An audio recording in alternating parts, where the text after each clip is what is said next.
आज है 5 दिसंबर 2023 दिन मंगलवार। Welcome back to clean news MP. चलिए देखते हैं मध्य प्रदेश की 25 फटाफट बड़ी खबरों को। इससे पहले आप न्यूज को कहां से देख रहे हैं हमें कमेंट में बताना बिल्कुल ना भूलें। साथ ही हमारे फेसबुक पेज को भी फॉलो करें। फेसबुक पेज का लिंक डिस्क्रिप्शन में दिया गया है।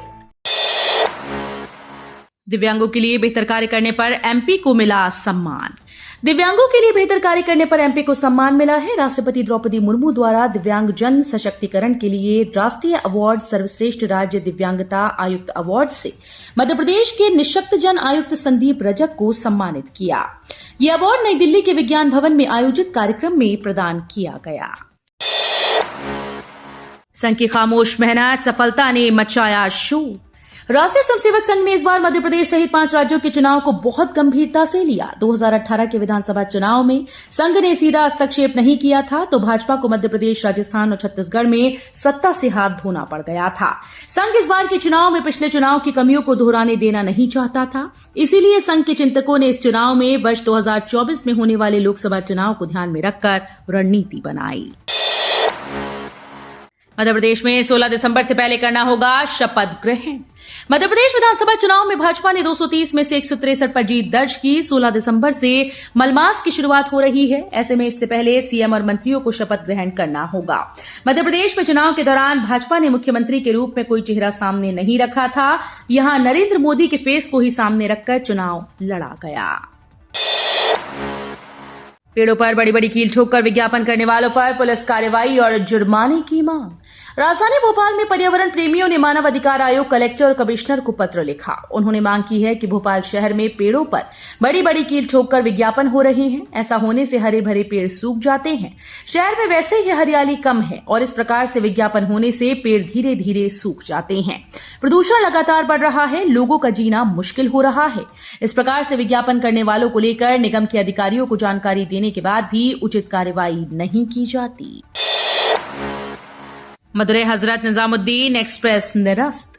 गाड़ी संख्या 12651 मदुरै हजरत निजामुद्दीन द्विसाप्ताहिक एक्सप्रेस आज 5 दिसंबर को प्रारंभिक स्टेशन मदुरै से निरस्त की गई। ये गाड़ी 6 दिसंबर को भोपाल नहीं आएगी। गाड़ी निरस्त होने से यात्रियों को खासी परेशानी का सामना करना पड़ सकता है। यात्रीगण कृपया असुविधा से बचने के लिए रेलवे द्वारा अधिकृत रेलवे पूछताछ सेवा NTES बटे 139 से गाड़ी की सही स्थिति की जानकारी पता करके तदनुसार यात्रा प्रारंभ करें। इंदौर DAVV के कर्मचारियों में रोष व्याप्त। इंदौर के देवी अहिल्या विश्वविद्यालय में अलग अलग पदों पर अपनी सेवाएं दे रहे 4th श्रेणी कर्मचारियों के स्थायीकरण से नियमितीकरण के आदेश दिनांक करीब 6 माह पहले आ चुके हैं, जिसको लेकर DAVV के स्थापना विभाग से जारी हो चुका है। आदेश के चलते 84 कर्मचारियों को सैलरी बढ़कर मिलना है। लाडली बहनों की कानूनी लड़ाई मुफ्त में लड़ेंगे ये वकील। मध्य प्रदेश में बीजेपी को जबरदस्त जीत दिलवाने में सबसे अहम भूमिका लाडली बहनों की साबित हुई। मुख्यमंत्री चौहान ने एक तरफ जहां लाडली बहनों को कई योजनाओं का लाभ देने का वादा किया तो वहीं दूसरी ओर बीजेपी समर्थक वकील ने सरकार बनाने में सबसे महत्वपूर्ण भूमिका निभाने वाली लाडली बहनों की कानूनी लड़ाई निःशुल्क लड़ने की घोषणा की। दिग्विजय सिंह ने ईवीएम पर उठाए सवाल। मध्य प्रदेश में बीजेपी ने जहां प्रचंड बहुमत में जीत दर्ज की है तो वहीं कांग्रेस को करारी शिकस्त झेलनी पड़ी। वहीं अब कांग्रेस नेता दिग्विजय सिंह ने चुनाव परिणाम पर सवाल उठाए। उन्होंने कहा कि पोस्टल बैलेट में हमें 199 सीटों पर बढ़त मिली, जबकि इनमें से अधिकांश सीटों पर ईवीएम काउंटिंग में मतदाताओं का पूर्ण विश्वास न मिल सका। आज 5 दिसंबर को कांग्रेस की महत्वपूर्ण बैठक। अधिकृत प्रत्याशियों से कमलनाथ करेंगे चर्चा। 150 से ज्यादा सीटें जीतने का दावा करने वाली कांग्रेस को चुनाव परिणामों ने सिर्फ चौंकाया ही नहीं बल्कि बड़ा झटका भी दिया। मतगणना से एक दिन पहले तक पीसीसी चीफ कमलनाथ को यह कहते सुना गया कि उन्हें किसी निर्दलीय तक की जरूरत नहीं पड़ेगी, यानी वो सरकार बनाने के लिए पूरी तरह आश्वस्त थे। लेकिन जो परिणाम सामने आया वो सबके सामने है। मध्य प्रदेश में कांग्रेस 100 के आंकड़े के नजदीक भी नहीं पहुंच पाई। ये कैसे हुआ, अब पार्टी इस पर मंथन करने जा रही है। इंदौर से मंत्री पद के 5 दावेदार। पिछली सरकार में थे 2 मंत्री। इंदौर जिले की सीटों पर भाजपा उम्मीदवार जीत चुके हैं। इसके साथ ही प्रदेश के मंत्रिमंडल में इंदौर के 5 विधायकों का दावा मंत्री पद के लिए मजबूत हो चुका है। ये सभी विधायक 4 से 5 बार चुनाव जीत चुके हैं। 1 नंबर से चुनाव जीते विजयवर्गीय खुद मुख्यमंत्री पद की दौड़ में हैं। इसके अलावा प्रदेश में सबसे बड़ी जीत दर्ज कराने वाले रमेश मेंदोला 4 बार से लगातार चुनाव जीत रहे हैं, लेकिन एक बार भी मंत्री नहीं बने हैं। 15 सीटों पर प्रत्याशियों को भारी पड़ा नोटा। हार जीत के अंतर से ज्यादा वोट इसमें पड़े। प्रदेश के 230 विधानसभा सीटों के परिणाम घोषित हो गए हैं। कुछ विधानसभा क्षेत्र ऐसे रहे जहां विजयी मतों पर नोटा भारी रहा।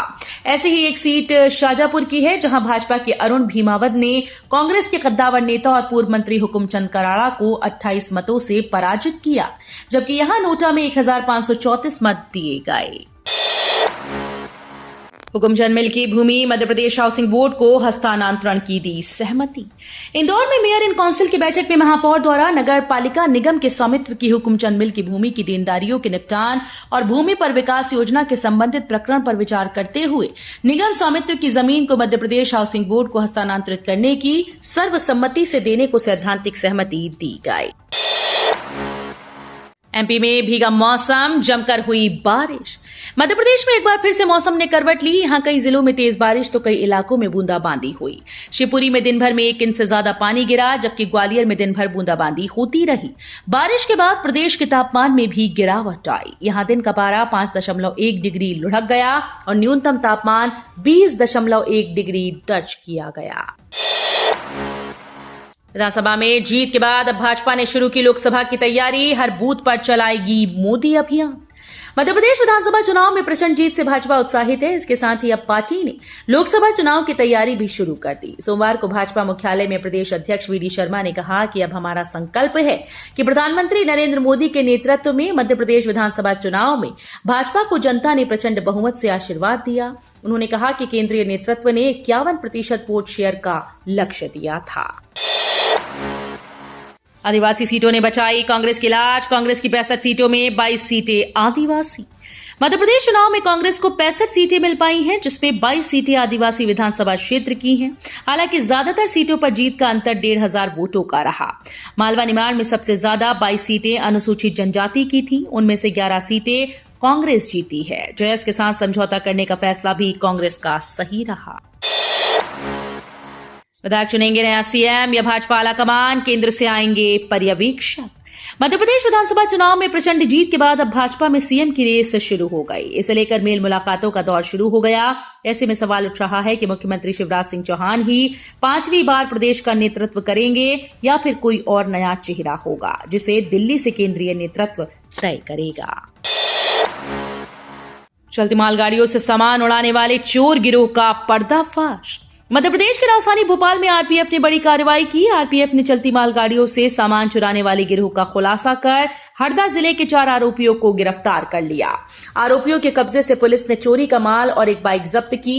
दरअसल आरपीएफ को मालगाड़ियों सामान चोरी की शिकायतें मिल रही थीं। शिकायत को आरपीएफ ने गंभीरता से लेते हुए अज्ञात चोरों को तलाशने में लग गई थी। राजस्थान एमपी की चर्चा, हुआ महाराष्ट्र के अगले सीएम का ऐलान। एमपी सीट और राजस्थान की जीत से उत्साहित महाराष्ट्र बीजेपी के अध्यक्ष चंद्रशेखर बावनकुले ने राज्य में होने वाले अगले चुनाव में बीजेपी की जीत की भविष्यवाणी की। बावनकुले ने कहा कि देवेंद्र फडणवीस 2024 में मुख्यमंत्री बनेंगे। वो वानखेड़े स्टेडियम में शपथ लेंगे। बावनकुले ने भंडारा जिले के लाखनी में पार्टी की एक बैठक में कार्यकर्ताओं से पूछने के बाद ये ऐलान किया। ओवैसी ने विस चुनाव के रिजल्ट के बाद अब कर दी ये भविष्यवाणी। विस चुनाव के रिजल्ट को लेकर एआईएमआईएम चीफ असदुद्दीन ओवैसी ने कांग्रेस पर हमला किया। उन्होंने कहा कि हिंदी भाषी राज्य एमपी, सीजी और राजस्थान के परिणाम से कांग्रेस के सामने बड़ी चुनौती खड़ी हो गई। ये इंडिया गठबंधन के लिए 2024 लोकसभा में चैलेंज है। 3 राज्य के नतीजे 2024 में कांग्रेस के लिए भी खतरा हो सकते हैं। नौसेना दिवस कार्यक्रम में शामिल हुए पीएम मोदी। पीएम मोदी ने महाराष्ट्र के सिंधुदुर्ग में नौसेना दिवस कार्यक्रम में हिस्सा लिया। इस दौरान पीएम मोदी सिंधुदुर्ग के राजकोट किले में गार्ड ऑफ ऑनर का निरीक्षण किया। इस दौरान पीएम ने महान मराठा राजा छत्रपति शिवाजी की प्रतिमा का भी अनावरण किया। पीएम तारकर्ली समुद्र तट से भारतीय नौसेना के जहाजों, पनडुब्बियों, विमानों और विशेष बलों के द्वारा अभियानगत प्रदर्शन भी देखे। बीजेपी की बंपर जीत, लेकिन सामने ये मुश्किलें। बीजेपी ने 3 राज्यों में सरकार बना ली। अब पार्टी के सामने वादे पूरे करने की बड़ी चुनौती है। तीनों राज्यों में बीजेपी ने जो घोषणा पत्र जारी किया था उसे मोदी की गारंटी नाम दिया था, जिसके तहत 450 रुपए में सिलेंडर, गरीब बच्चियों को 12वीं तक की पढ़ाई फ्री, यूनिफॉर्म, किताबें और सालाना से 1200 रुपए देने और हर महीने 100 यूनिट बिजली सिर्फ 100 रुपए में देने के वादे के साथ तमाम वादे किए जो अब पूरे करने होंगे। इंडिया गठबंधन में दरार, ममता ने बैठक में आने से किया मना। 3 राज्यों में हार के बाद कांग्रेस को बड़ा झटका लगा। इंडिया गठबंधन की बैठक में आने से पश्चिम बंगाल की सीएम ममता बनर्जी ने इनकार कर दिया। 26 विपक्षी दलों की इंडिया गठबंधन की अब तक 3 बैठकें पटना, बेंगलुरु और मुंबई में हो चुकी हैं। अगली बैठक 6 दिसंबर को दिल्ली में होनी थी, जिसमें आने से ममता ने मना कर दिया। मणिपुर में फिर बवाल, गोलीबारी में तेहरा की मौत। मणिपुर में फिर से हिंसा भड़क गई है। टेंग नौपाल जिले के लेठितु गांव में 2 समूहों के बीच गोलीबारी में 13 लोगों की मौत हुई। यहां हिंसा प्रभावित इलाकों में 7 महीने से इंटरनेट बैन था, जिसे हटाते ही ये घटना हुई। मणिपुर में 3 मई को मैतेई और कुकी समुदायों के बीच जातीय संघर्ष भड़का। इन झड़पों में अब तक करीब 182 लोग मारे गए। कांग्रेस ही नहीं, क्षेत्रीय दलों और निर्दलीयों का भी वोटर्स ने किया सफाया। मध्य प्रदेश विधानसभा चुनाव 2023 के नतीजे कई मायनों में चौंकाने वाले हैं। वोटर्स ने इन चुनाव में कांग्रेस का ही नहीं बल्कि क्षेत्रीय दलों और निर्दलीयों का भी सफाया कर डाला। क्षेत्रीय दलों को वोट तो मिले, लेकिन उन्हें किसी सीट पर सफलता हाथ नहीं लगी। हर चुनाव में एमपी में उत्तर प्रदेश से जुड़े जिलों में बसपा और सपा का प्रभाव देखने को मिलता था, पर इस बार ऐसा नहीं हुआ। मिजोरम में ZPM की सरकार 27 सीटें जीती। मिजोरम में जोरम पीपल्स मूवमेंट ने 27 सीट जीतकर बहुमत हासिल कर लिया है। सत्ताधारी मिजो नेशनल फ्रंट के खाते में 10 सीटें आईं। उधर बीजेपी ने 2 सीटें जीती। पिछली बार पार्टी को 1 सीट मिली थी। कांग्रेस के खाते में 1 सीट आई। ZPM के नेता लाल दुहोमा ने कहा कि वो पार्टी की जीत से खुश हैं। अगले 2 दिनों के अंदर राज्यपाल से मिलकर सरकार बनाने का दावा पेश करूंगा। तो ये थी आज की 25 फटाफट बड़ी खबरें। अगर आपको न्यूज पसंद आई हो तो वीडियो को लाइक और शेयर जरूर करें। धन्यवाद।